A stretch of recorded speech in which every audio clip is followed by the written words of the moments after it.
on the husband. Wow. Yeah, he was holding a Maasai sword, which already had blood. Then I asked him why he was doing that to me. It was at that point he cut me now on the forehead. Oh, no. And he told me, today we are dying all of us in this house. I want to kill you, kill the children, and then kill myself.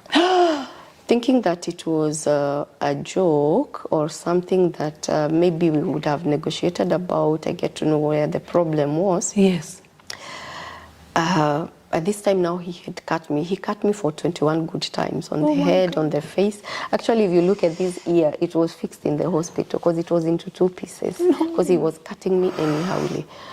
At this point, I decided to hide under the bed and I played I was dead. Get ready for the Truth Talk, where we tackle life's most pressing issues. Join us as we explore universal challenges and seek solutions that transcend borders. Hello, Lisa Mwangi, your girl again on the Truth Talk. And this time we have an exciting episode. We're here to learn. If you're there, just take your notes and we're ready to learn. So before I move forward, I just want to introduce our guest because I know some people, somebody once asked me, Lisa, please, we want to know who that person is. So let me go direct. So tell us who you are. Let our viewers get to know who you are, what you do. Yeah, everything about you, a little history about you too. It's also good. Thank you so much, Lisa. Yeah. I'm so excited to be here and to be on your show. My name is Diana Kamande. I am a born-again Christian. Amen. I'm a mother, and I also run an organization that is called Come Together Widows and Orphans Organization. Wow. Back in Kenya. Yeah. Just because that's where I think God has stationed me to work. But God has opened doors for me to interact with people here and there, even in different countries. Yeah. Come Together Widows and Orphans. Yes. So how did it birth?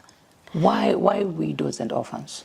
Yeah, my organization was birthed out of pain. Wow. I call it pain that brings purpose. Wow. It helps you to identify your purpose in life. So 10 years ago is when this organization was born, 10 years and a few months ago now. It was born out of my own personal journey. I got widowed at 29 years. Yeah, just slightly before my birthday, because I was widowed at the beginning of the year and my birthday was end of that year, my 30th birthday. So it was a very long journey, and it's a journey that, you know those things that you say, even if you have a worst enemy, you would never wish to your worst enemy, is widowhood. Because it's a very painful journey.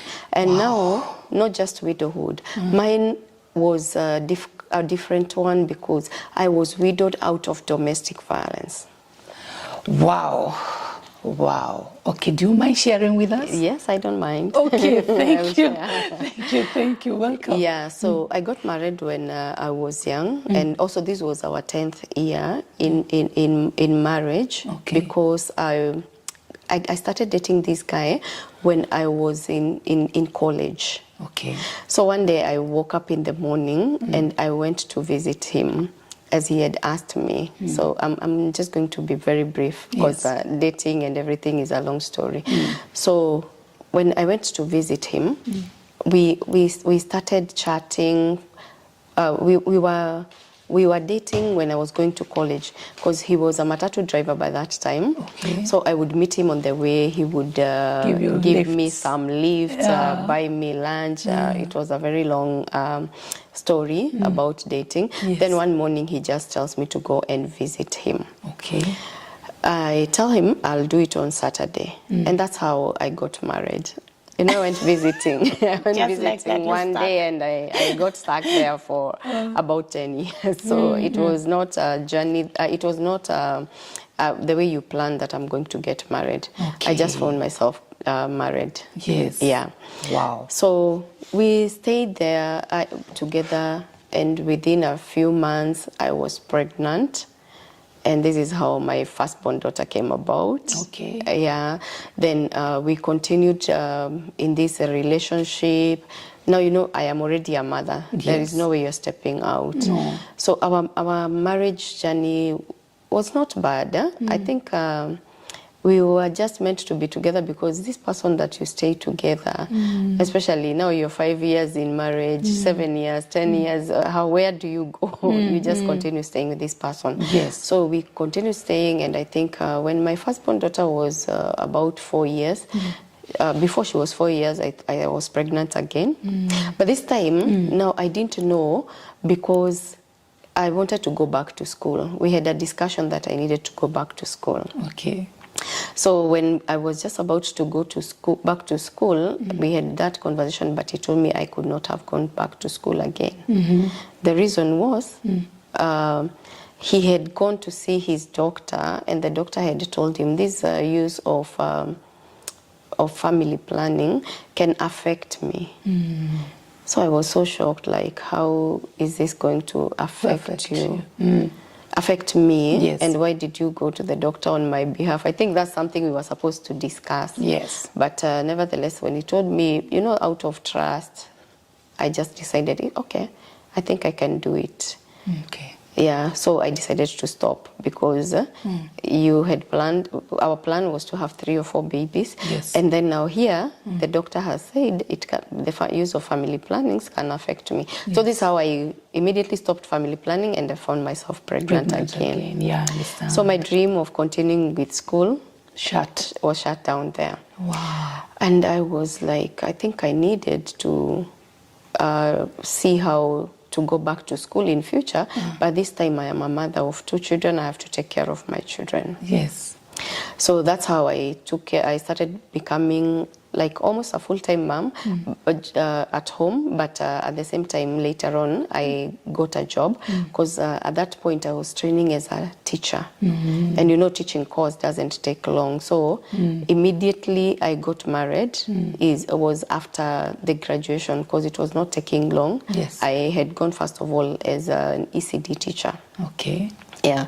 So after that, we continued to live very well, taking care of my children. Yes. I started attending. There was a certain volunteer work that was happening where I was living.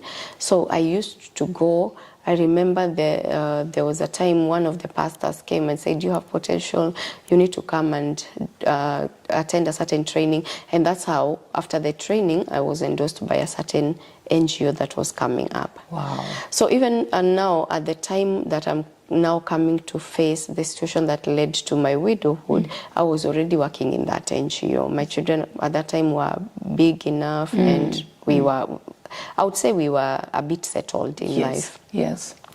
So the moment, the moment I started working, now as I continued working, he also moved from Matatu, and he got another job with one of the politicians, where I became his personal driver. Okay. And I would say life was good. Yes. Yes, life was good. Things started changing. Yes. Our children are growing at that time. Yes. And it was okay. According to me, it was okay. Yes. Yeah. So by this time, maybe at about now 8 years in marriage, we are doing very well. My firstborn daughter is already in school. Yes. The younger one is not yet in school, but I've started sometimes to leave her in the daycare as I step out for work. Then he would even come sometimes, especially when he was in Matatu, sometimes he would even come and take care of the children together with the nanny. But most of the time, we used to leave for work together, and we would come back together. Okay. But the routine started immediately he got another job, because he would work in Lavington, I was working in town, so it was easy. Yes. Now at this time he even has a vehicle. Yeah. At least it was very easy for us. But the most unfortunate thing was, I think my marriage had some red flags which I never saw. Okay. Yeah, some of the things that I came to realize later, even after his death. I came to realize that one of the things is that my husband, despite being so loving, he had another family that I never knew about it. Oh, no. Yeah, actually that one I came to realize when he was already dead. No. Yes. You never noticed No, nothing? I never noticed, because we lived for 10 years with him. Yes. And he had lived with this lady. They had even a baby boy. Wow. They had lived for 8 years together, and us, we had lived for 10 years. Remember? So it's as if, you yes. were... Remember, I got married young. Yes. And so there are so many things. For when you get married young, you're young, and some of these things you would see and say, he will change. There are those things that you say someone will change. Nobody will just change. Yes. So the other things were like, he was like, there was a time, that one I never saw it was a red flag actually. I realized when the counselor told me that was a red flag after he had gone. It was about the issue of even taking me back to the kitchen like 5 times, telling me to iron again and again. Like, you have ironed, and he would tell you to repeat the same shirt like 5 times. It's not okay. Yeah. Like, this tea is not hot enough. Can you take it back? And sometimes you take it to the microwave until the time you're bringing it, it's halfway the cup. But you still have to do it. Yes. Yeah, those things that you tolerate, but you're not supposed to tolerate. Yes. But then he was still this cool man that you would not have thought, anaweza nikosea kweli, the time that you even ask yourself questions and you're like, sure. Yeah. So I think the whole thing, there was a foundation that had red flags that I think I ignored, to a point where I was not even allowed to go visit my parents very often. And if I did, sometimes he would have told me to come back. We agreed that I'm going home, I'll spend. And even actually once, when my daughter was still very young, I remember he came back for us. Yet we had agreed that I'm going to spend at home. I think he was in fear of somebody who could have told me, or I share with someone, and then I come to learn that whatever I was going through was not okay. Yeah. Wow. And you tolerated all that? Yes, I tolerated. The reason being, I was still very young. Yes.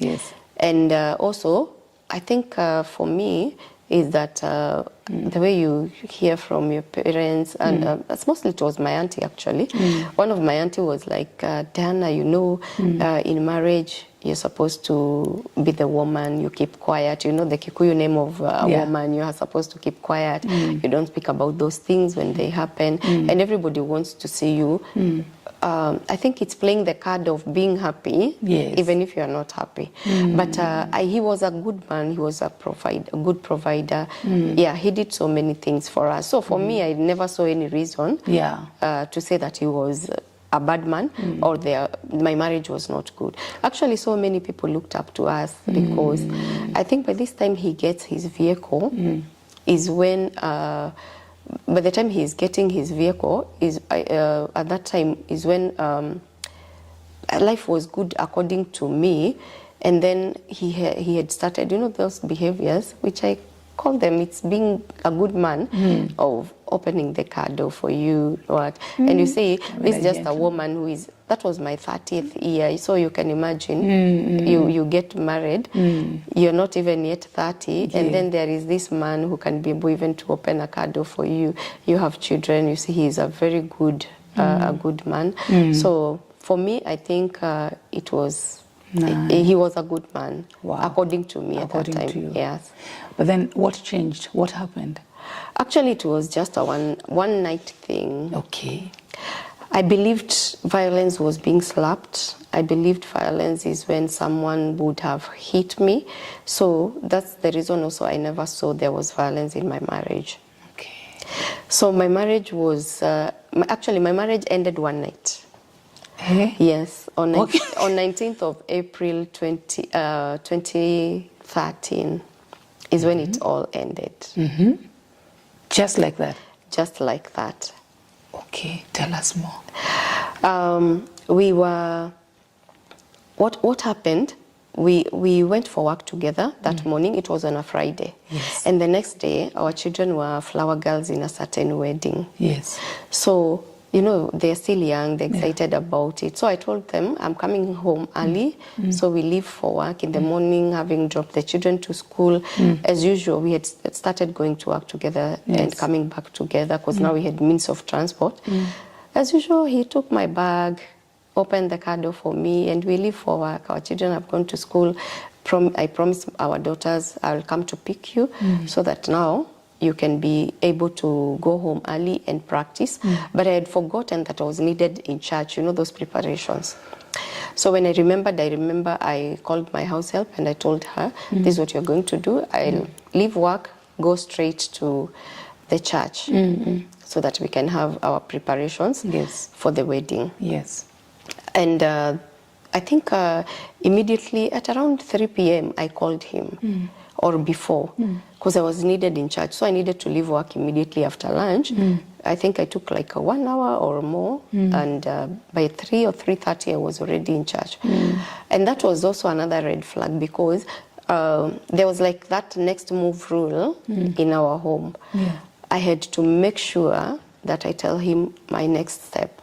But this is also something I learned later on during counseling. Yes. That maybe the reason he wanted to know my whereabouts is also because of this other family that he was hiding. Definitely. Yeah, so I went to church, we did the preparations, and also when I was leaving church, I forgot to call him. I remember he called me, because when I arrived in church, I told him, then I had to call him and tell him, I am leaving church, I'm going home, but I forgot. So he's the one who called me and he asked me, where are you? I told him, no, I'm leaving church. And he was like, mbona hujaniambia? Why have you not told me? I told him, I'm sorry, I had forgotten. And that was also another rule. Yeah. He used to have a rule that he used to call PEST, like P-E-S-T, downwards. It was please, excuse me, sorry, and thank you. Okay, that's a good one. Yeah, it sounds good, but also you don't know the meaning of the PEST itself. You know, I came to realize so much during counseling. You know, the way you obey and you stick to some of these rules that you're given. Yes. So I was told, you know, you have to say sorry. So you have to apologize. You did not tell me, so it's sorry I didn't, which is a good thing, but also it depends with the motive of the other person. How is he interpreting it? Yes. So I apologized, and then I was told, please go cook for me. What are you cooking? I said, I'm cooking rice and beans, is what the girls had asked for. When they were young, they really loved beans and rice. And he told me, no, I'm not going to eat rice and beans. I'm going to do ugali and nyama fry. Wow. So I went prepared. My house help is here. She's doing her thing, ironing. The girls are there, very happy, excited tomorrow. They are flower girls. Yeah. So he came very unhappy. Instead of knocking the door, he banged the door like, you know those days when police would come like they're looking for someone. Yes. So I was like, who is this person who is knocking like this? From inside, I could see, because there was a mirror on top of the door, you could see from outside, because all of it was not covered. Yes. So I saw it was him. I went to open the gate for him, and I was like, why is it this way? Then the girls were so young that time, you know, they're coming running, they want to hug their father. And he tells them in Swahili, kwendeni huko kwa mama yenyu, like go back to your mother. And you know, children are just children. And the way we are taught now in these seminars, I rush to the kitchen. The way to a man's heart is through his stomach. Warm the food, go to the bedroom, because he even passed my house help without even saying hi to her.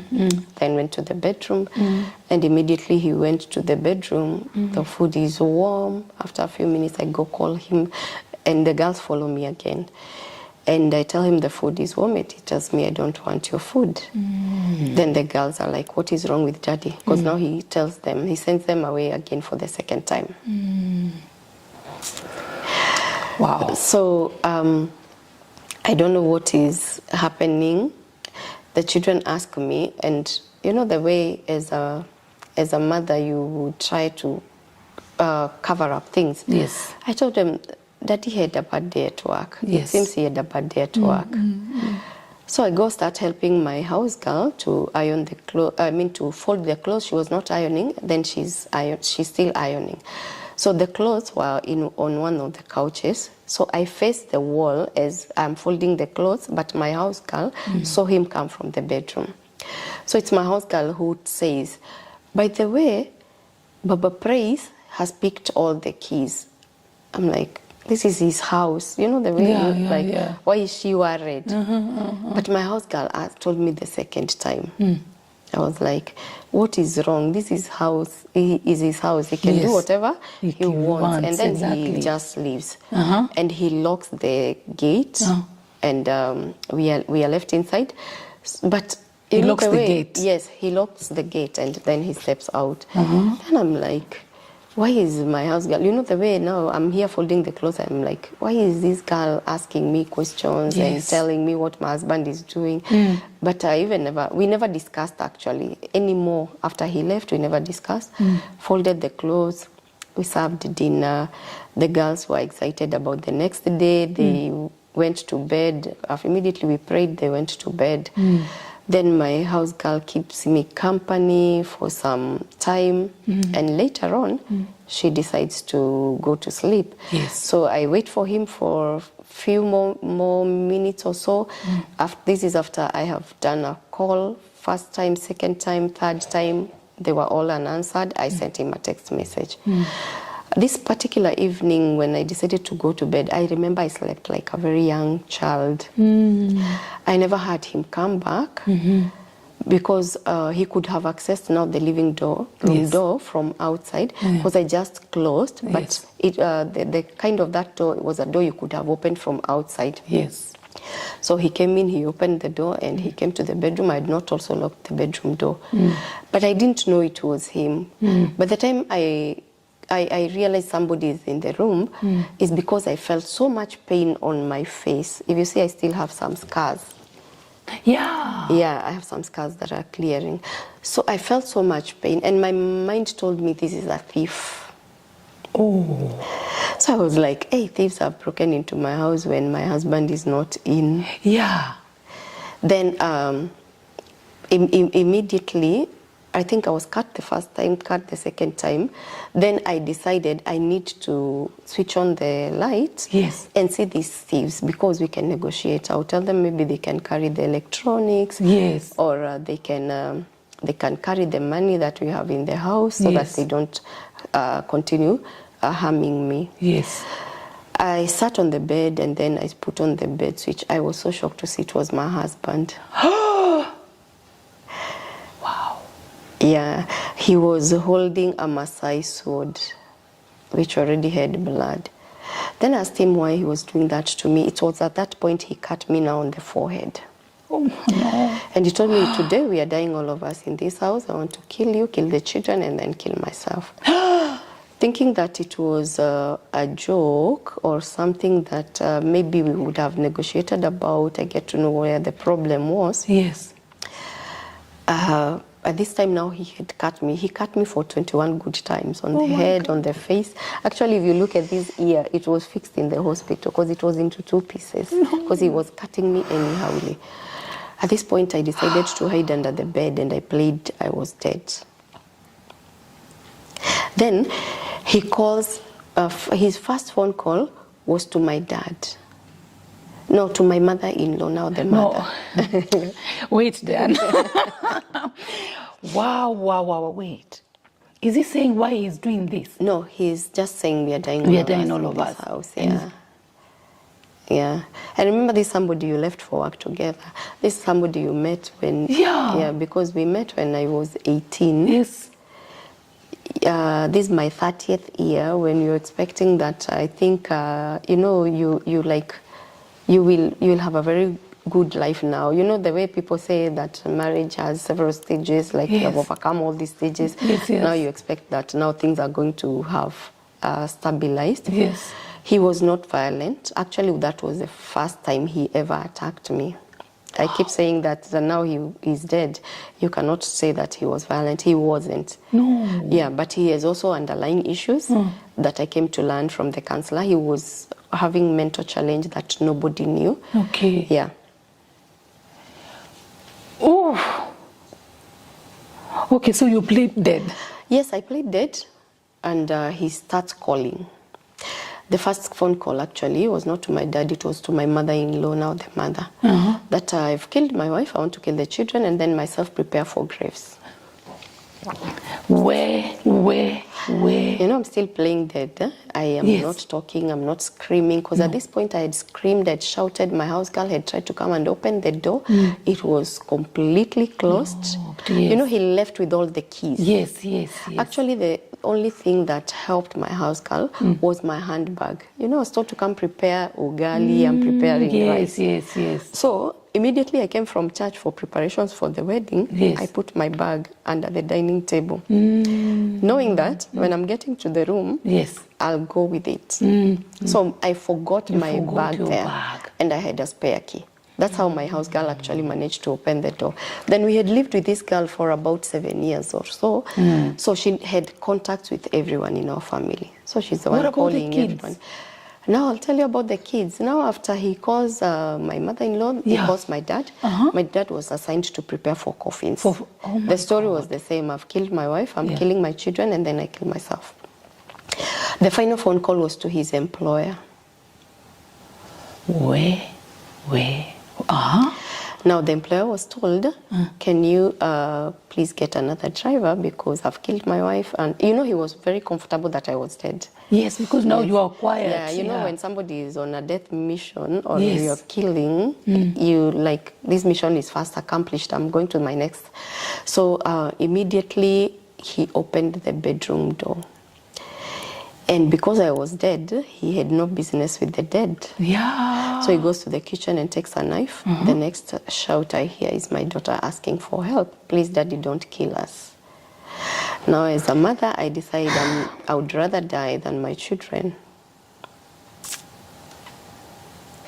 So I leave my hiding place, and then I go and I find him with a knife ready to stab my daughter.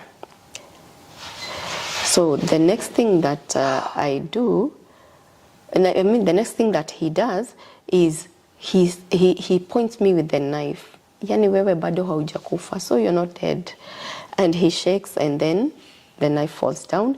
At this time, my house girl had called my sister, my brother-in-law, now my sister and the husband, the neighbors. But the neighbors were like, these people, even in the morning we saw them.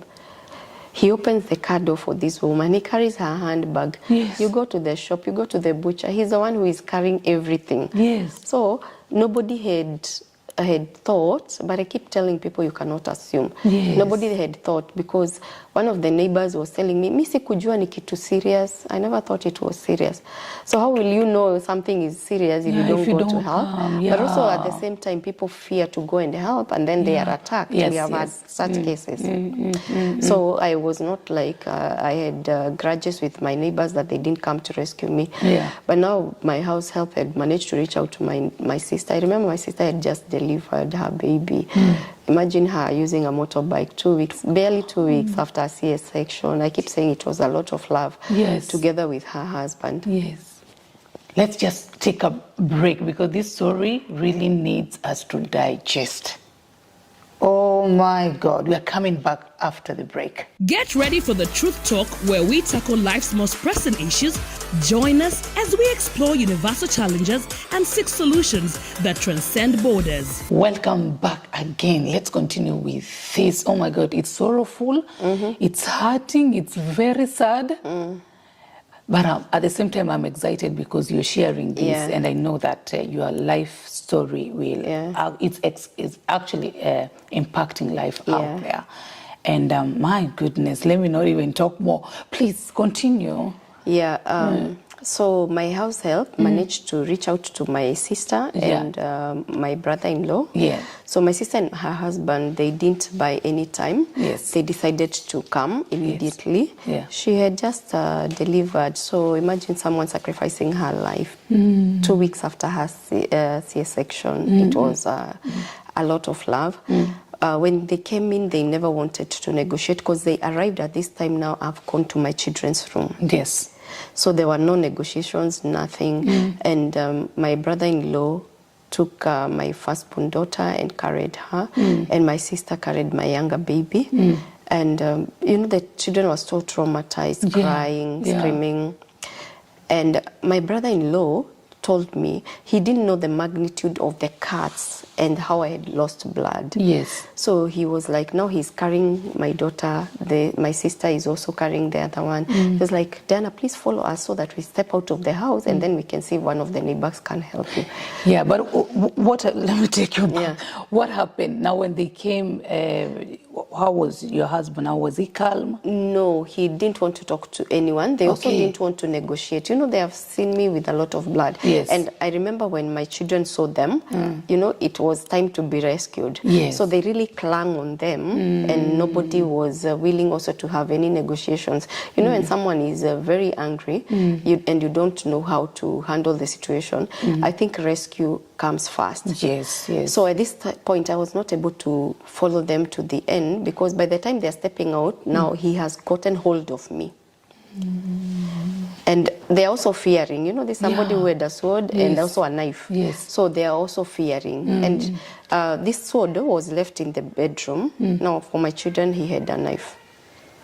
So my sister and my brother-in-law have stepped out. At this point, he has gotten hold of me.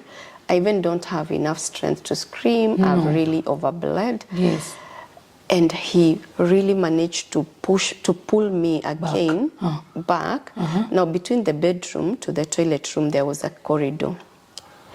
That's where he had left the sword. Just as you are entering our bedroom, yes. I saw the sword there. He picked the sword and now wanted to cut me on my neck.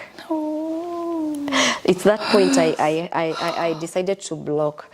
This hand of mine is fitted with 7 metal plates.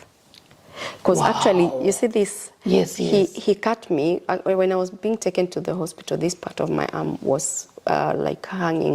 Because I'm fitted with a metal plate that cannot be removed here. Yes, yes.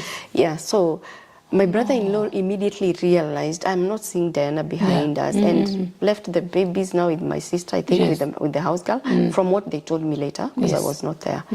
Came back now to the house and managed to ask one of our neighbors to come with him. Yes. Immediately my brother-in-law arrived, he cut my brother on his hand and he pierced my right side breast.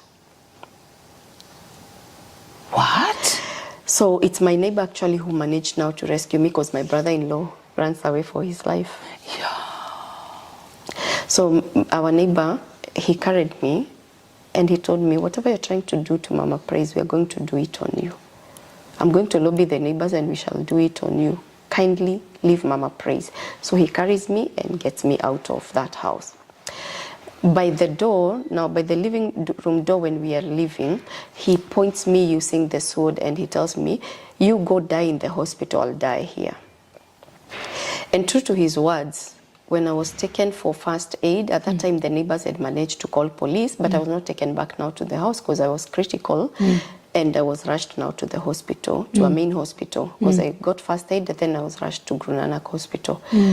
I think between us getting to Grunanak Hospital, he had already killed himself. But I got the news the next day. Because I was rushed to the theater about 7.5 hours under the knife because of the head injuries. Yes. I had to be taken in for surgery. And around 1 or 2 p.m. now the next day, because I think this was about midnight. So the next day I had been taken back to my room, my hospital room, and I was okay. I could even handle the phone at that time. But I think it's after that phone call when the doctor now decided to take away the phone from me, because I remember one of his former workmates called me, who was one of our family friends, and told me, I'm so sorry about what happened to you. We've heard the story, but don't mind, he killed himself. So that's how the news broke to me. And I think you get to that point when you've gone through something.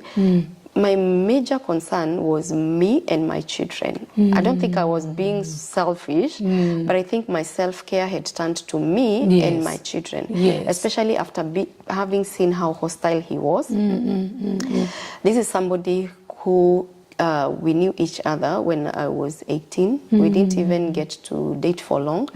By the time you're 20 years, you're already in this person's life, very young. I had the baby for him, and not one baby, 2 babies. I think that was enough commitment for me, coming to visit and ending up in a marriage, starting a family when I was so young, and I just decided I think it was not good time for me now to continue thinking about this person who wanted to take away my life, the life of my children, not caring about his own mother, because you can imagine how he broke the news to his own mother of what he was doing. So I was like, if he couldn't care about his own mother, what about me and my children? Yes. And I think I just decided, let me concentrate on my healing, as the doctors kept on telling me. Okay. The worst moments in my life when I was in hospital is my children were young. Yeah. You know, when the children are less than 10 years, they are not allowed to come visit you in the hospital. So my daughters were not allowed to come see me in the hospital. We would just speak on phone. My sister was not living so far from me. Okay. You know, the Kenyan society and generally the African society, I was blamed I killed him. Yeah, she knows how the husband died. Actually, one of his relatives said, a man cannot die like a chicken. Oh my God. Yes. So I am the one who killed the husband according to the family. Though not everyone in the family, but some people accused me. It was the toughest time. At this time, my children have heard the stories. My young daughter did not even understand what was death. I remember even after my discharge from hospital, she would play with other children when they're still role playing. She hears the stories and she rushes to the house and comes and tells me, Mom, uliua daddy? Oh, because she has had, so, and she comes. And then as she continued learning, I remember she came at some point when they are just playing with other children and she's like, Mom, kwani, hao watoto baba yao hawezi jiua? Oh my God. Yes, and then you hear it, you're in the house. Yeah. And then nimwambia baba zenyu wajiwe kama dadi yangu. So for her, or rather to her, death was something to make fun about. Yes. So you can imagine how innocent she was. My firstborn daughter, at least at times she could understand, but the only thing that she had was just tears. But I thank God we were able to take the children through counseling with the help of our church. I really love my bishop, though he's late now. He really helped us. Wow. He understood what we went through. He together with his family and especially his wife, they were there. Sometimes I would wake up in the morning in the hospital and the first people I would meet were my father, my brother, and my bishop's wife. Sometimes I would wake up in the house after I was discharged. The trend was the same. I remember my brother calling off his semester. I had a very good support system of people who really supported me.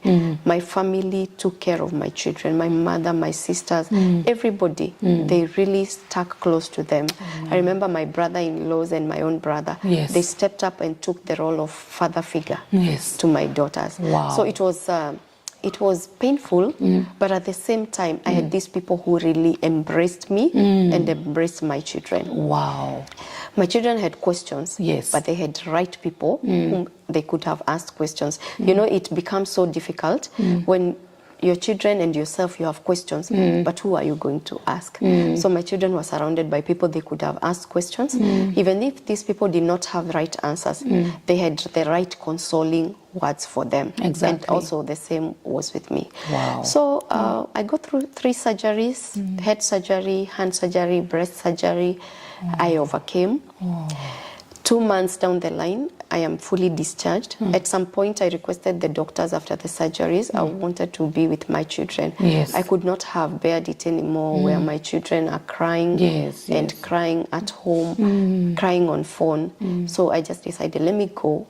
They have been told everything. They have been called names, children of a murderer. But at the same time, I'm their mother. No matter what I do, no matter who I am, I still remain their mother. I wanted that assurance to my children. So I was with my children for some few days, then I was supposed to go back to hospital.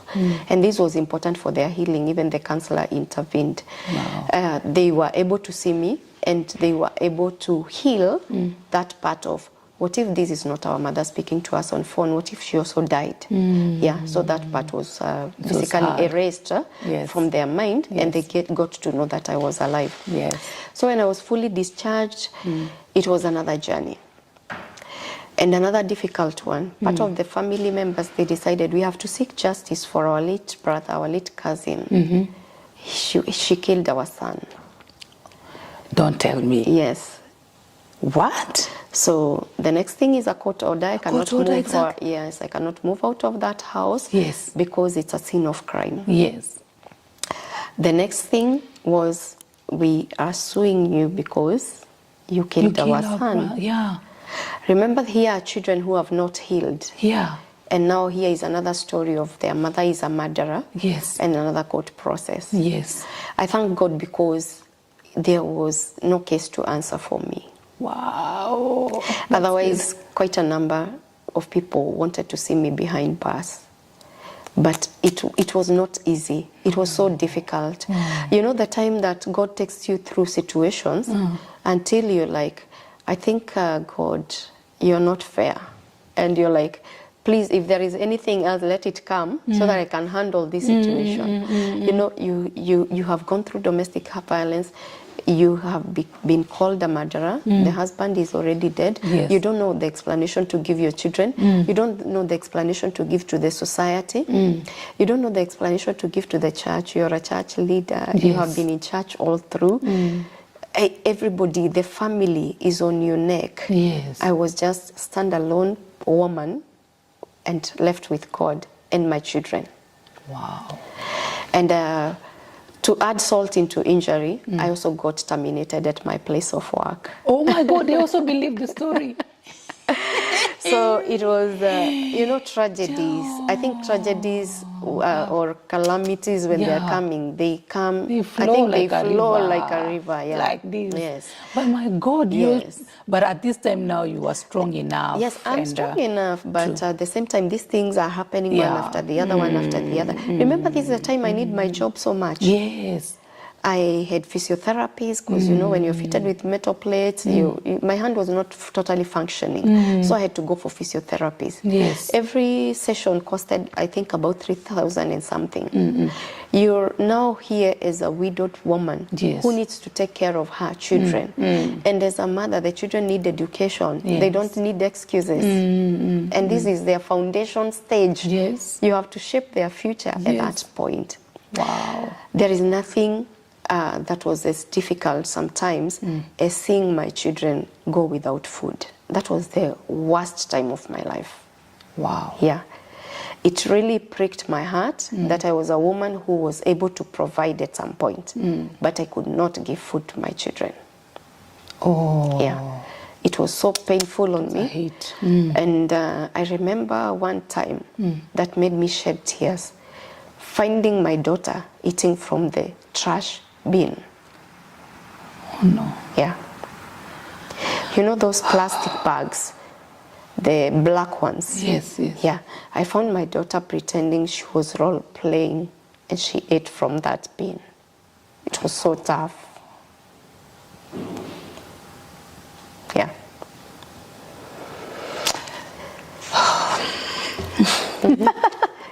Yeah. Wow. I think My that's, God. that's my always God, the God. difficult part of this story. Yeah, Yeah. I can imagine. I can imagine. Oh my God. But you know what? I'm so, it's a sad one, but at the same time I'm excited because God normally takes us in this difficult situation, and right now at least you have another story when you talk about your daughter. I can say, is she the one who's No, with the you? younger one. The younger one. Yeah, this one understood. The younger one, she's in Form 3 now. She's in Form 3. Yes, she's a big girl. I'm sorry. No, it's fine. It's fine. It's fine. Please. It's fine. It's fine. Actually, it's the part I always avoid in my interview. I've mentioned it in my book. I've mentioned it in my book, but I have not put it. I think I've put it out there in one or two interviews. Yeah, it's a part that breaks my heart. Wow, yeah, I don't think there is a mother who would want to see their children It happens maybe to the street families. Yes.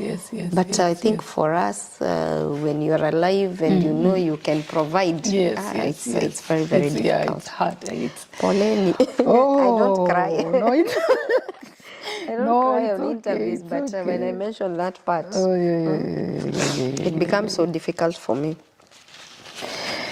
Wow. I'll trash it later. Yeah. It's fine. Yeah.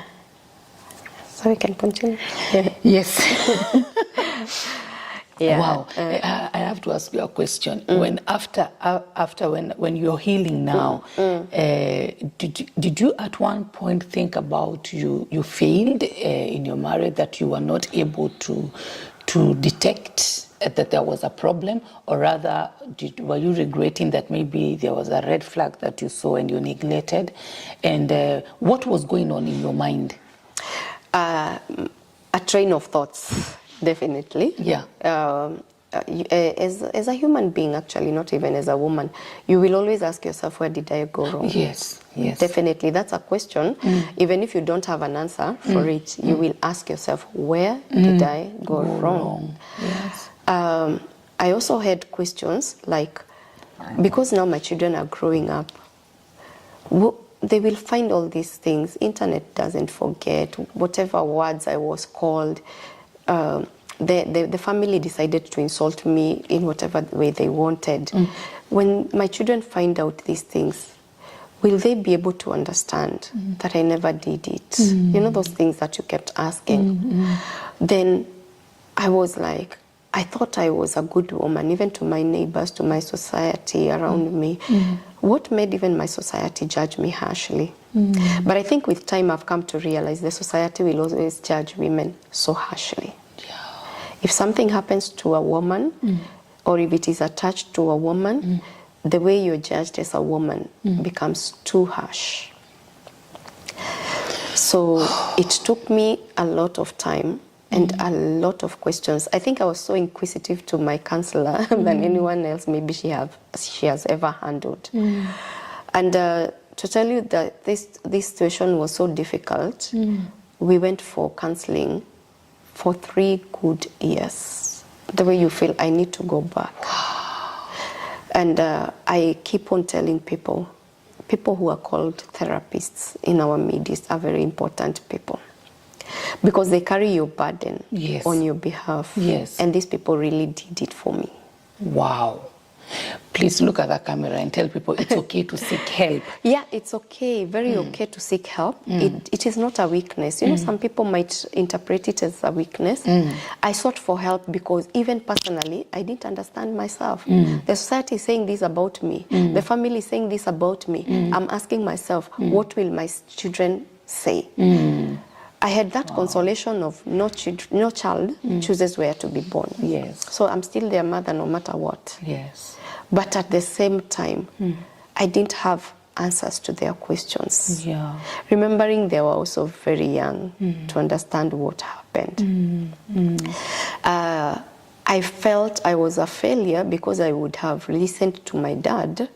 This is something I did. I apologized because my dad didn't want me to get married. Even after realizing I was married, my dad wanted me to go back to school. He had a lot of hopes in me.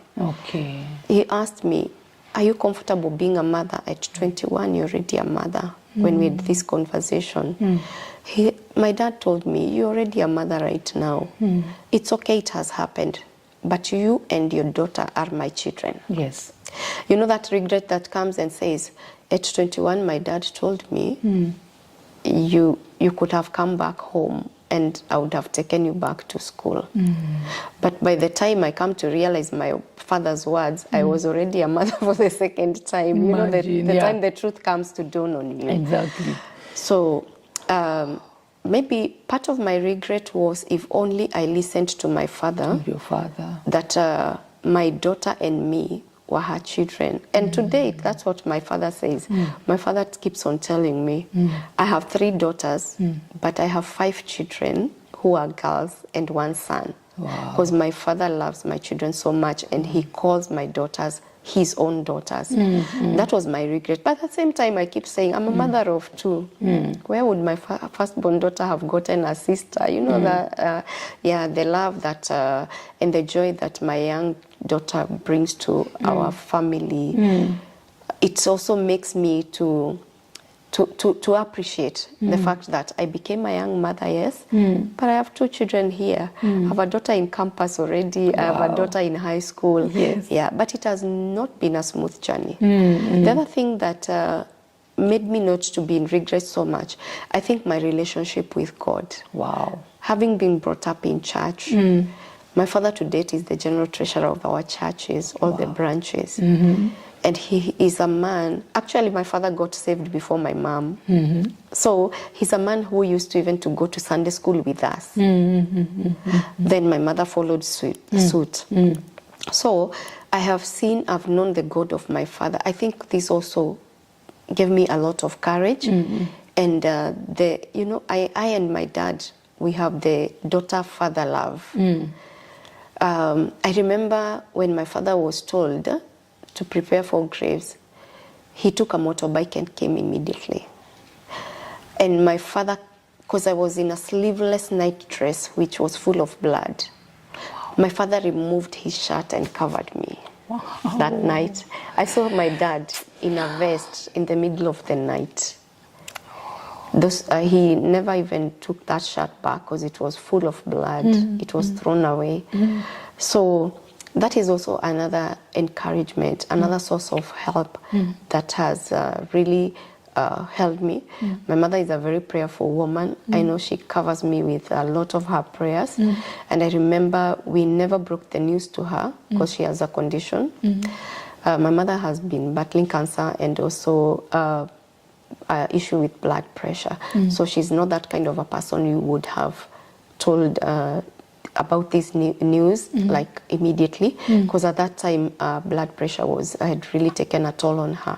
But I remember her coming to hospital, holding my hands and prayed for me, and she bitterly wept, and she covered me with the blood of Jesus and said, "You are not going to die." You know, people were so hopeless about me because of the way my head had swollen. Even the doctors were really keen because they were like, we just hope she's not having any internal bleeding. Yes. So I don't regret because of the support system I got. The only thing I keep asking myself is, I thank God I have, my second daughter is precious. I thank God I have precious. But at the same time, my father was telling me at 21 with my only daughter by that time, he would still have taken me back to school.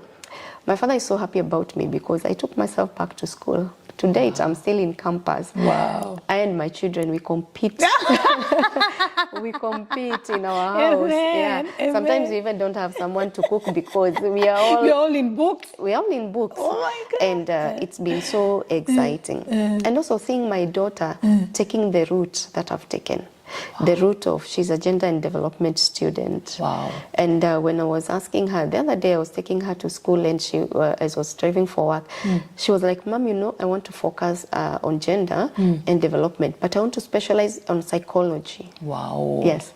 So I asked her and she's like, every time I've listened to her, she keeps on saying, "Mom, you're my role model." Wow. I didn't want to lose that attachment, especially when people spoke negative about me to my children and even to my family. Yes. Today, I can see my children are back to me. It's not that they went outside and neglected me or spoke ill about me, but I had that fear. The society is trying to put this in the mind of my children, that I'm a bad woman, I'm a bad mother. But today, when I hear those words, that you're the best mother, you're my role model and everything. I thought my daughter would have gone to, she really loves media, but she told me, I think I want to start with gender. And luckily, this is what she was admitted to do after she passed her KCSE. And that having thought, no, I think she needs to do media, she needs to focus on media. And she keeps on telling me, after this, I'm doing this, after this, I'm doing this. And I'm also very excited because even at the age she wants to tell me that she wants to have her PhD. Wow. Get ready for the Truth Talk, where we tackle life's most pressing issues. Join us as we explore universal challenges and seek solutions that transcend borders. Welcome back to Lisa Mwangi Show, and I'm telling you, hey, this one you have to sasa, chukua chai, kaa chini vizuri usikilize. Now, I believe you've met so many women in your life and in your line of duty. So maybe can you just highlight a little bit, like 3 or 4, what are the reasons they give in the challenges they face or the challenges they find themselves in? Because my line has been that dealing of widows so much, and those who have survived domestic violence or they have been in abusive relationships but they were not seeing. Reason number 1 women will give you, especially those in abusive relationships, is they don't have anywhere to go with the children. So they tell you, I'm in this marriage because of the children, I'm in this marriage because I don't have a job. So it's been a challenge because sometimes you see the situation this woman is in, they just have to leave. Yes. You look at it and you see there is no marriage here, but then they insist because of the children. So for me, I keep encouraging them. I have seen a lot. I think at the age of 30, my mom was telling me during my birthday, because I was still healing, that whatever you have gone through, even me as your mother, I don't know if I can comprehend with whatever you have gone through. So for me, I always encourage people that it is okay to leave an abusive relationship. And it's always my advice even to the parents. Sometimes you'll find a mother saying, oh, you have to be there, vumilia. I ask the mothers, who is important, a divorced daughter, a divorced son, or a grave in your compound? Yes. I believe as a mother today, I wouldn't wish it to my daughter, but I would choose a divorced daughter over a grave in my compound. Because out of this, they might end up fighting, killing each other, or killing each other softly. Depression creeps in, and when it gets in, we end up losing one of you or even both of you. And then here we end up with orphans or even children who are brought up in this dysfunctional family. Then they might end up becoming street children or orphans. Yeah. Wow, you're doing a good job. Thank you. And how far is it? When did you begin with your Actually, my foundation began like immediately. Immediately after you healed? Yes, immediately. The same year I became a widow is the same year I began the foundation. I was not beginning this foundation because of anyone else. And I think that's why it is strong to date. Yes. I was beginning this as a healing platform for myself. Yes. I was trying to find healing through talking to other women, getting to know their journey. And when now media in Kenya came to learn about me, is when I remember the first time I was invited to one of the mainstream media stations, my phone went off like in less than 1 hour because of the phone calls that I received. And this is where, through this platform now, because I was calling widows to come together, we were coming together to share, but first of all, finding my own healing. Yes. Through listening to them. Then I found out this platform became a platform where they could articulate their issues. Yes. Because they're not getting this space back at home. They're not being allowed by the society to pour out what they were going through. Yes. Then the widows go through a journey of loss and grief. Everybody is like, you accept and move on. You can get married. You can. It is easy said, but it is so difficult. Yes. I keep telling people sometimes it depends on how you are widowed. It depends with your spiritual background. It depends with a lot of things. Then if this woman happens to find herself in this second journey of being married as a widow, they start comparing this husband even to the late husband. Or they start experiencing violence. Yes. Then as a society, what do you expect? You expect to, as a society, you start telling this woman, oh, you cannot keep a husband. That's your husband, why your husband died. Maybe this is what you are doing to your husband. And sometimes this woman has not even finished going through loss and grief. So for me, this platform became like a school to myself and even to women who were like myself that time. Women who are in so much grief. What we're doing, we do a lot of loss and grief sharing. Okay. We also do a lot of advocacy. The issue surrounding widowhood, the issue surrounding gender violence is an issue where you have to speak a lot about it. Try to see what gaps are leading to women going through this. I keep on mentioning women because they are the people I deal with so much, but I also interact with men in this journey because they are widowers. Through these interactions, I came to learn we have to champion for the rights of these people. They are going through this because something somewhere is missing. There is a gender gap somewhere. Yes. And this is how I also approached our government. When I took the issue of widows to our government, it was an issue that everyone would have laughed about. It is an issue that nobody saw the seriousness in it. Yes. And I came to realize that widows were not even mentioned in our constitution. Yeah, it's true, by the way. They have been missing. They have been absent in statistics. I remember writing to the Principal Secretary Gender in 2019 when we were having the national census. Is when I requested, can we have the widows' numbers taken? But even after the numbers were taken, we still don't have the right numbers. Because women feared to say, I am a widow. Because to them, they felt they were being stigmatized. Yes. And they are used to saying they are single mothers. There is a difference between a widow and a single mother. Both of them are single, but because of different reasons. Yes. But this one whose husband is dead is a widow. So we still don't have the right numbers.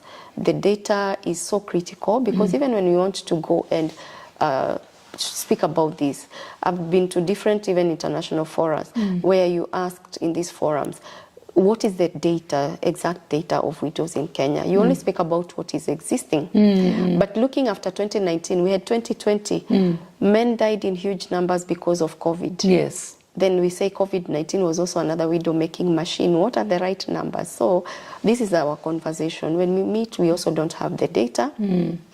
But one thing I am so excited about our government is that they have already picked up the issue. We are not where we were when we were starting. And also the challenge was everyone was looking at me as a very young woman who would be pushing this agenda with a different hidden agenda, like maybe you want to be recognized by government, you want to end up in political seats and everything else. Some of the widows even thought maybe I was using them as a platform so that I could get into politics. But 10 years down the line, they still see me here championing for the same agenda. That's good. Yes, because for me, I found my purpose in serving widows. And even women who are in vulnerable situations like those who have gone through gender violence. Anytime a widow comes to me and goes back with a solution, I feel I feel so excited. I feel so fulfilled that today I've been able to help someone. When an orphan comes to me, and here we are very specific. We are come together widows and orphans.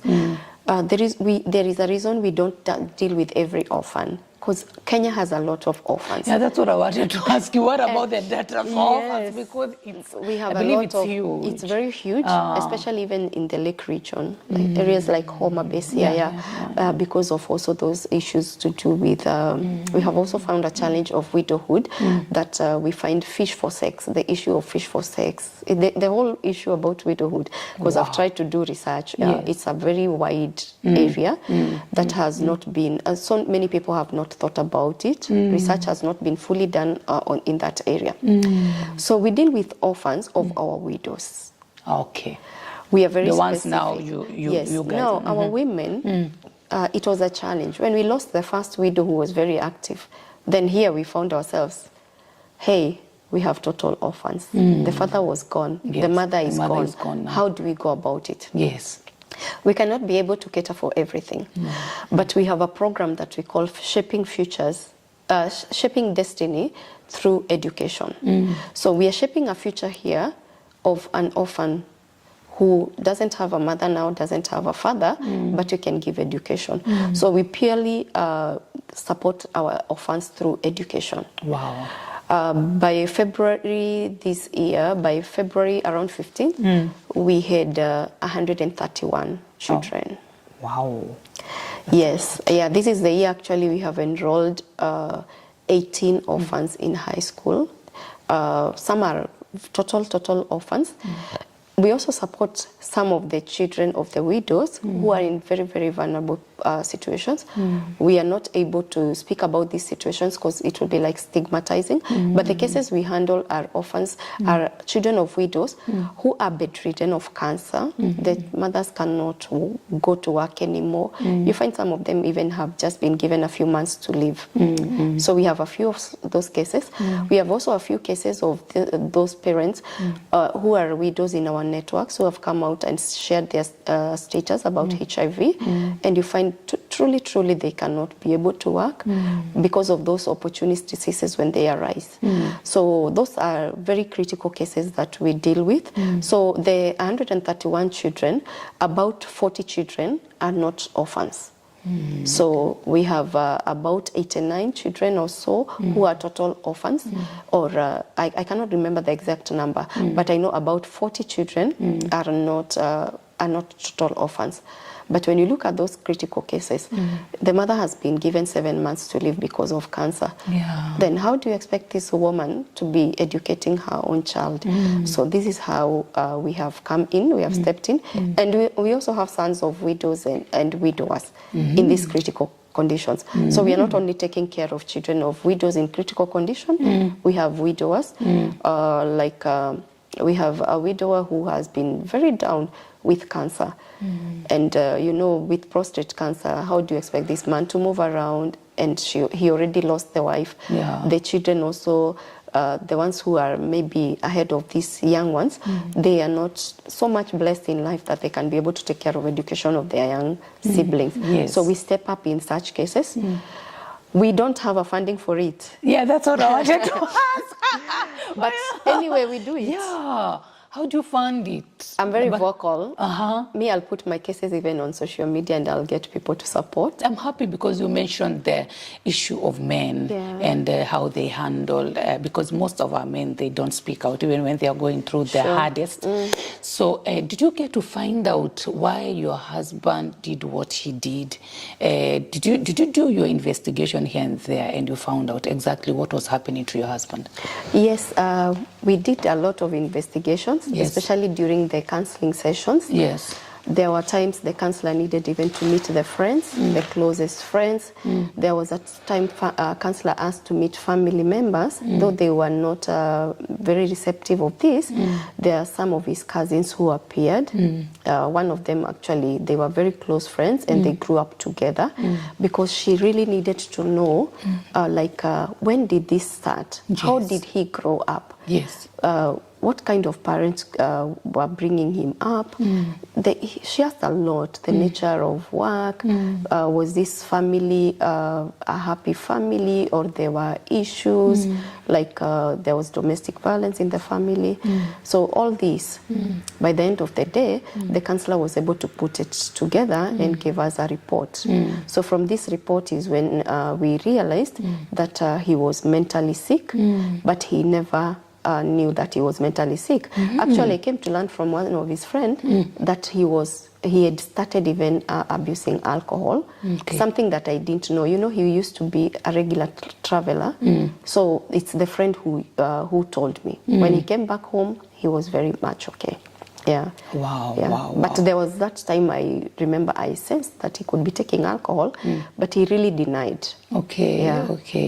So there was no time that the friends really noticed that he is having a problem, or maybe he's taking alcohol, and maybe talked with him. One of his friends said it's something that they had shared. He even asked him to go and see a counselor, but for him, he was trying, because now the friend was not drinking. Now his friend has started to drink. So he was like, because we have been keeping very good company, of not been drinking, why have you started this? Is there anything that is disturbing you? And he encouraged him to go and see a counselor who was also one of, now his friend's friend was a counselor. But he said, mimi ni mwanaume. So this thing of men feeling that they are men, it's true they are men, but you cannot be a man when you're suffering. Yes. You are a man, but when suffering, please remember you are a man, but you should not be suffering. You need to seek for help. I think that's what I would basically tell the men outside there. Even when time comes to cry, you're a man, but you're human. Yeah, so I think for men, they should let that human part come out. Because if maybe you're burning or your finger is burning, you'll definitely have to remove it from fire. Yes. So I find this happening so much with women. Women will sense very fast and tend to draw a boundary about that issue or get help. Or because women, even when you go to fetch water, they go to fetch firewood, they go discussing. This is, sometimes you are told you're discussing your husband, but women are trying to vent out. But for men, they'll just keep quiet about it, and this is where the problem starts. Yeah. What do you think we should do with our men? Men should normalize talking. Wow. They should normalize sharing what they're going through. Yes. They should normalize just keeping company that will help them, because now if you're going through a situation and the company you keep is the company that tells you, oh, you need to get into drugs, now you're making the problem worse. Yeah, because on top of the problem that was there, you have just added another problem. Yeah, men needs to get out there. I hope the regular posts we see about men's conference on Facebook does it happen or is it? I hope it's true. Recently, I saw Stephen Leto of Citizen took it up on himself. Actually, he's always called the chair for men's conference. Yeah. I support him on the issue of bringing men together. I support him because I saw him do something somewhere, I think in Kisii, with men who are boda riders, and it was a very good session. Because men, I don't know, if men meet, not unless those ones who are used to taking something and they go doing their nyama choma and their alcohol, those are the ones maybe you'll find meeting. I don't know if they're even very strong chamas for men, like the way women do merry-go-round, table banking. I don't think they are. Yeah. Wow. Men should normalize meeting, sharing, and once they share, they should be sure that it might leak outside there, because that's what men fear. But for us women, we are used to talking. It leaks outside there. You still tell someone tomorrow, and by doing that, you are healing. Yeah. Oh, wow. Thank you. And we are, as Truth Talk, we are so sorry for what happened to you. Thank you. At the same time, we thank God for where God has brought you from and for where God is taking you. So may you keep on doing the good work, keep on doing what you're doing, and we are behind you. Thank you. Your story is ahead of. I know, I'm just trying, you're talking about other stuff, but my mind is so, I'm trying to swallow up everything, but my God, it's just taking me back there. With what you went through, was that the actual purpose why you started the foundation, or what is the main importance of empowering widows and orphans to a better life, especially economically and socially? So what is your take about that? The reason I started this foundation, this organization, is because I never wanted any other woman to go through what I went through. Nice. My story is so long. Nice. Everything I went through, I think it's not something we can be able to just speak in an interview. Maybe I would take a whole day or 2 days for. I see that. Yeah. Leaving the hospital, coming back to an empty house, I was like, do widows really have rights? And if a woman like myself, who had seen a door of a classroom, has gone through this, what about women who might be back in the villages and unfortunately maybe they never went to school? So for me, I was, the way I want to enlighten other women and also hear about those ones who have gone through it, and where do we go to seek for help? Because like me, I never knew where to go and seek for help at that time. So the sole reason was first to find my healing, and also no one else should go through what I had already gone through. The other reason was because I felt it was time for change. The way you go through something and you feel, something needs to change.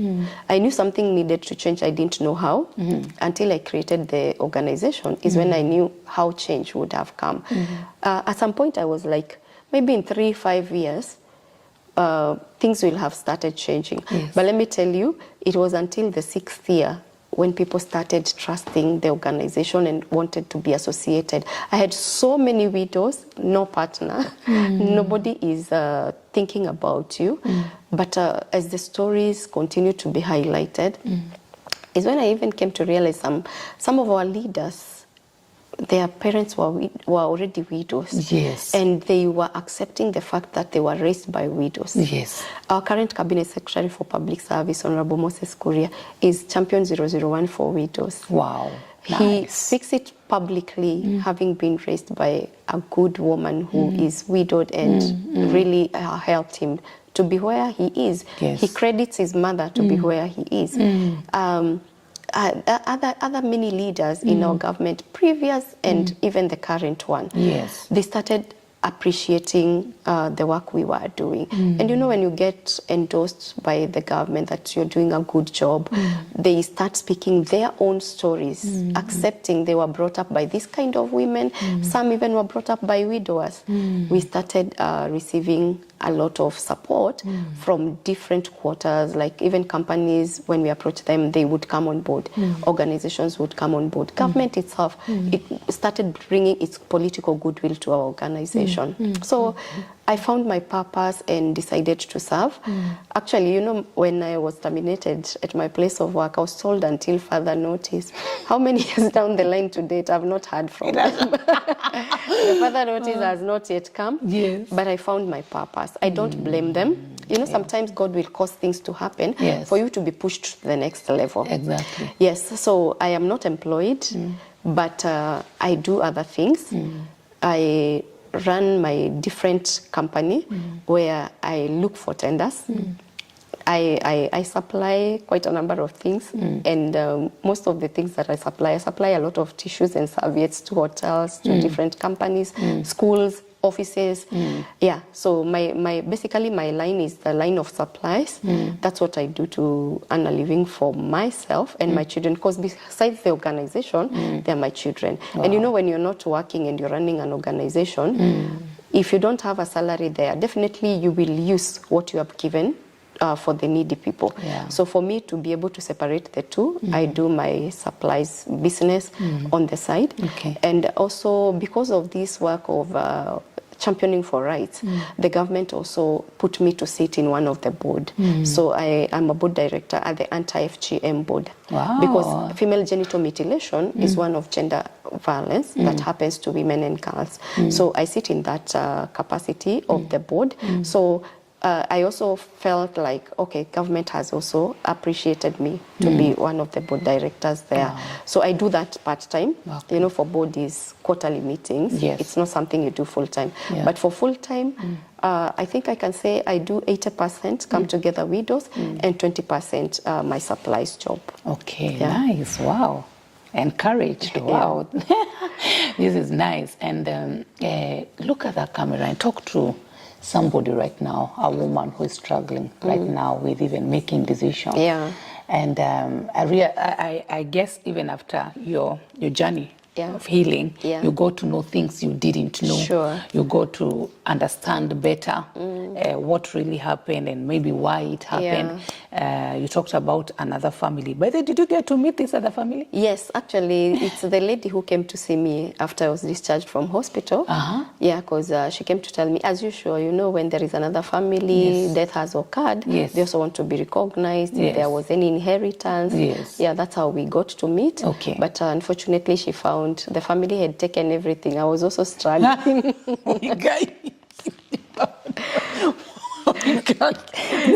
So we met two people who have been disinherited already. Okay, there's not a laughing. No, it is.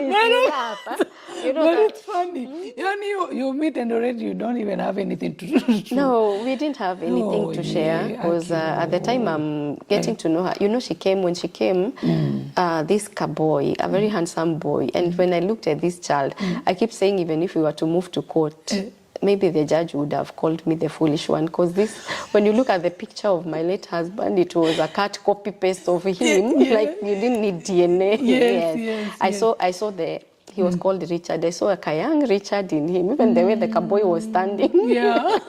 Yes, but we never quarreled. God helped me to sober up. Yes. Because I don't think it was the woman's mistake. No. Even if she knew I was existing, I think the person who approached the woman is the one who was wrong. Or if he approached the woman and he thought it was not wise to tell me, I think he was still wrong. Though I'm not advocating for it, but I found it was not time to quarrel. It was time to listen and get to know who she was. You know, sometimes you put someone off and you even don't understand who they are, where they were coming from. Yeah. Wow. Nice, nice. Okay. Okay. Tell that woman who is stuck somewhere in making decision, and and what you have learned and what you think they should know before we end the show. Yeah. I would love to tell my fellow women outside there, don't beat yourself too much, especially when you find maybe you never made the right decisions. The only thing that I've come to learn in life that is so bad is sticking to where maybe you fell down or to the decision that you made that was wrong. Yes. It is time to pick up your broken pieces.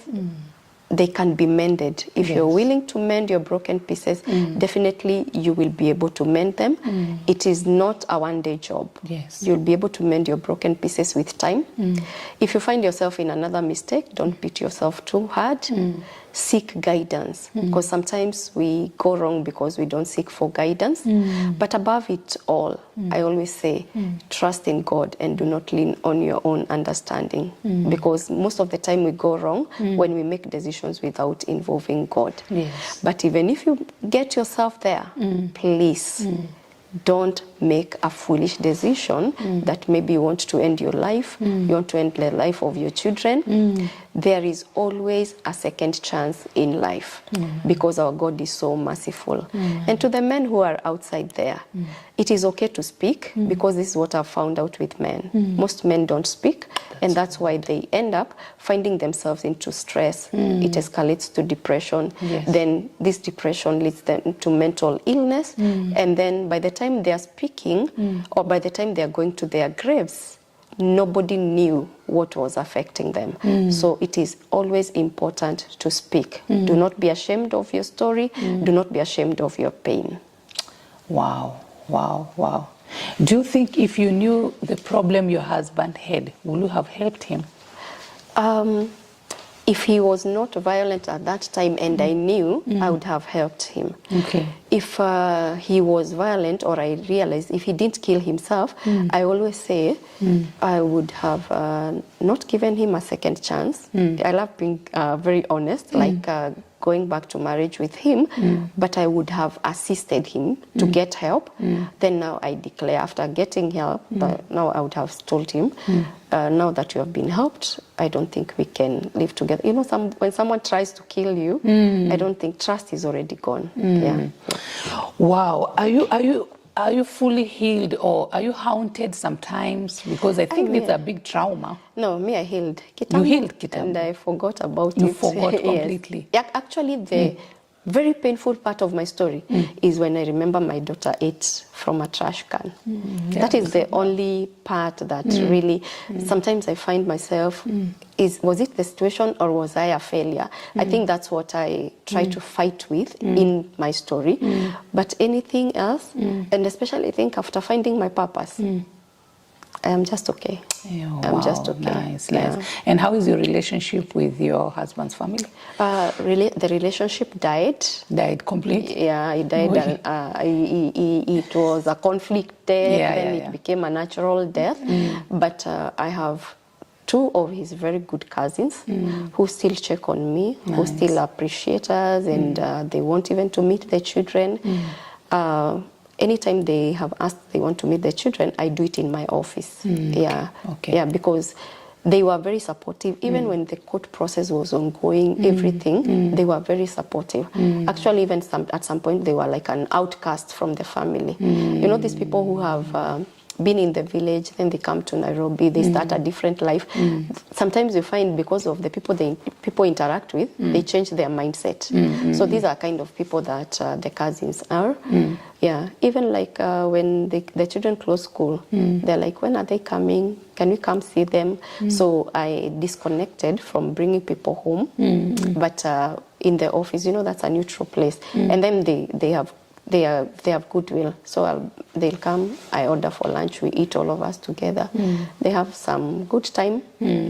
Then if they were bringing some gifts for the children, well and good. If they are not, we say bye, it was good to bond. We call it a day. But at least you forgave them. No, forgiveness was my first step towards my healing. Nice. Even for my children, I spoke to them when they started learning. And that's why even when I share, my children will not be crying about it, because I told them it was important to forgive. But we forgive, and we also drew some boundaries. Nice. I'm happy you talked about men, because somehow we forget about our men when you're talking a lot about our women. But what is your take about polygamy? Personally, I don't advocate for polygamy as a person. I know so many people are advocating for it outside there. They say our law in Kenya has legalized polygamy, but being a Christian, I follow the equation of God. One man, one woman, 1 + 1 1. Wow. It's difficult when you don't get to know that your spouse is unfaithful, because when I asked you, or rather you said you never had a clue, like you had another family. So I'm wondering, how can we help our women? Because it's not either good for our women to like be, checking being on their husband's phone and checking, following up, their whereabouts and everything. So what do you have to tell women? Because we, in a way, we have to find out these things. But not in that. We have to find out what is going on. It's a very difficult question, but I would answer it as Diana. Yes. I don't think it's easy to put up with a polygamous man. Yeah. For me. Yes. Because of my own reasons. My own mother is brought up in a polygamous family. My grandfather was a polygamist. Okay. I think from what I've seen growing up, going to visit our grandmothers, at some point how the family is disintegrated after the death of my grandfather. What I saw, and even from the stories we share with my mother, you know how you grow up in a polygamous family, there are those stories of how this family and this family had conflicts.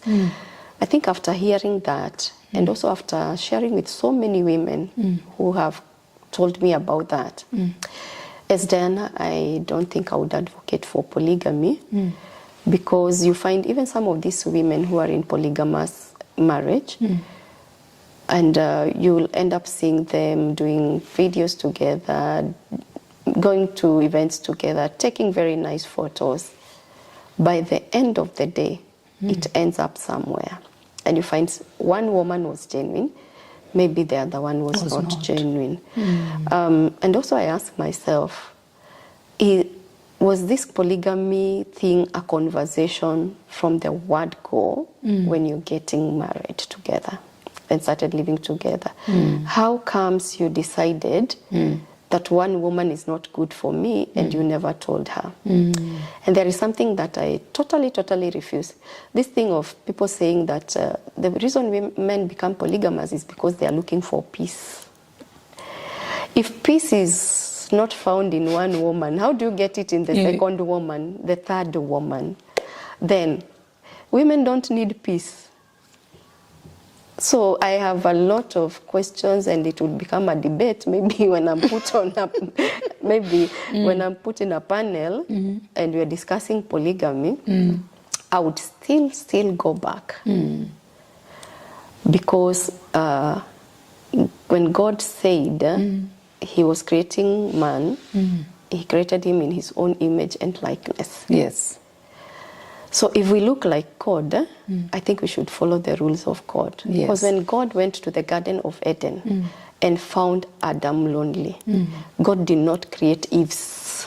He created Eve. So I think my way of thinking, I would argue it from a biblical point of view.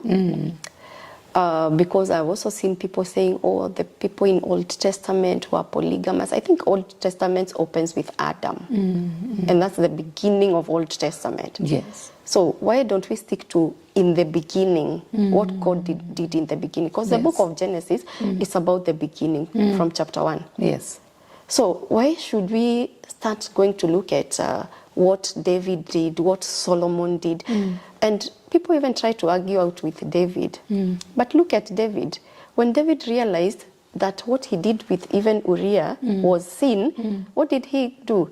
He went back to God in prayer. And I think somewhere in the book of Psalms, David says, God creates in me a pure and a contrite heart. Yeah.